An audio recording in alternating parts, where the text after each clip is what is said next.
Nagaa fi araarri waaqayyoo lafa jirtanitti isiniifaa ta'u jechuu barbaada. Har'a kana gar keessan dhufee figaa dhimma jaarsolii waldaa lafarraa irraa nu qaqqabe tokko sin beeksifna jechuudha. Namoota ajaja waldaa lafarraa dhiisee loogoo irratti loogoo bane tokko suura isaanii akka amma argaa jirtan kana irratti sin dhaggeeffachiifne yookaan sin ilaalchifne walitti deebinaa jechuudha.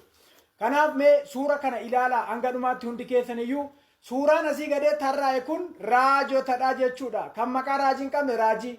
Dhugumaan immoo maqaa raajii baatee waldaa kiristaanaa keessatti kan tajaajilaa jiru kan waldaa abbummaadhaan fuutee itti kennitee waldaa lafaa dhiisee yookaan jecha jaarsolii waldaa fi gorsa raajota waldaa dhiisee warreen ol ba'an kunoo akkuma suurarraa argitan kanadha jechuudha.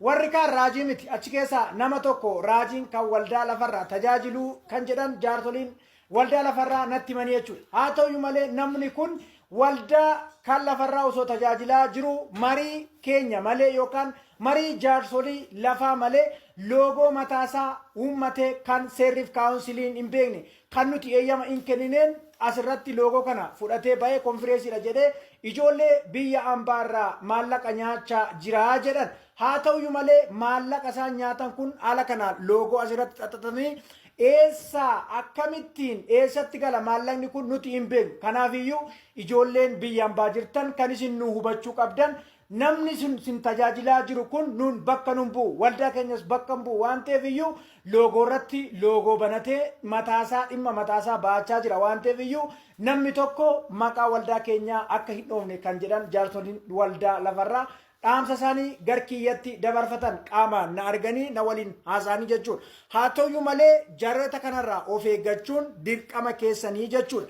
Jaarsoliin waldaa isaan hin beektu isaan hin eeyyamsiisne zimmi jedhaniit konfireesiidha jedhanii as gubbaarratti loogoo xaxanii isaan kan tajaajilaa jiran kan tajaajilamaa jiran jechuudha. Haa ta'u malee shamarreen tokko kan maqaa ishii gara fuulduraatti dhaamuudhaaf yookaan immoo maallaqni kan ishiin birrii namarraa liqeeffattee dhoorkatte yeroo gabaabaa keessatti riisiitii siif laanna kan jedhan jaarsoliin waldaa lafarraa karaa isaanii dhaamsa karaa kiyyatti dabarfatanii jiru. Namni maqaan kee ammaaf dhaamuu hin barbaanne of beekta waan ta'eefiyyuu yeroo riisiitiin kee ol ba'ee akkaataa ittiin liqeeffattee fi akkaataa sagalee kee yookaan akkaataa wal harkaa fuutan namni si himatu sun gaafa garkiyya dhufe maqaan kee ni ba'a maqaa keefis gaarii miti. Kanaafiyyuu as keessa jirta waan ta'eef namni kun dafiitii maallaqa kana galchi. Maallaqni kun horii namaatii rakkattee liqeeffatte waan ta'eef waan liqeeffatte kanammoo situ beeka waan ta'eef loogoo kana keessa gahee qabda waan ta'eef atis maallaqa kana galchi siin jechuu barbaanna. Kun akeekkachiisaa jechuudha.